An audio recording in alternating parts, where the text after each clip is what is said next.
I play basketball, tennis, I jog, I run, exercise. I would do all those sorts of things, and it got to the point where when I would do the sit-ups with my hands and all that sort of stuff, my neck would be stiff.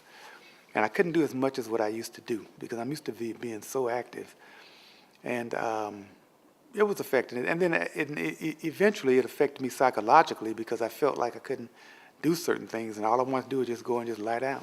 My family was concerned. I have a wife and 3 kids, and they were all concerned because I had never had surgery before. They had never had surgery before. We knew nothing about that. The only thing we can go on was this Dr. Tang's reputation. In his particular case, the surgery that he had done was intended to first and foremost take pressure off of the spinal cord. It was also designed to stabilize or strengthen his neck and prevent any further progression. The reason why I chose the front, because the back, I heard that there were possibly more complications, possible paralysis in going through the back, and that was the old way of doing it, and the new way is going through the front. He explained to me that it could be a possible voice change going through the front. It could be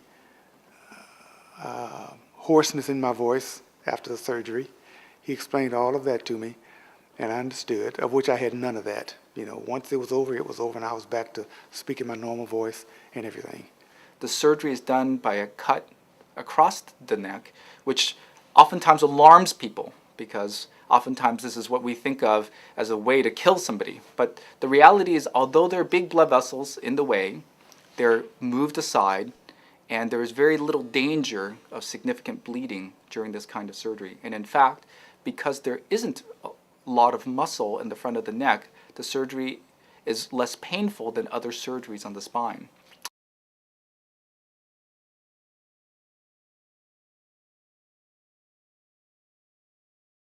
Dr. Tang is a very confident surgeon, and I like that.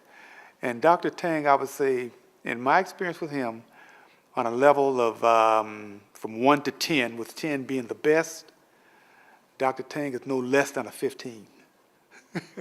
He is just that good. And, you know, I read into people, and I guess I feel people. And he is so confident, he knows what he's doing, and he knows it's going to be okay. And I fed off of that.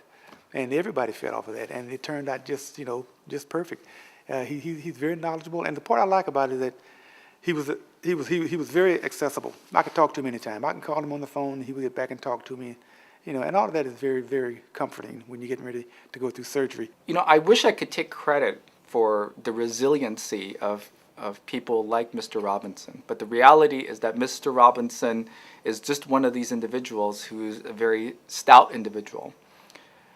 After this kind of surgery in the neck, I usually don't place many restrictions on someone. It really depends very much on how they feel, and I think that what I've learned over the years is somebody's recovery is oftentimes more dependent on the individual than the surgery itself.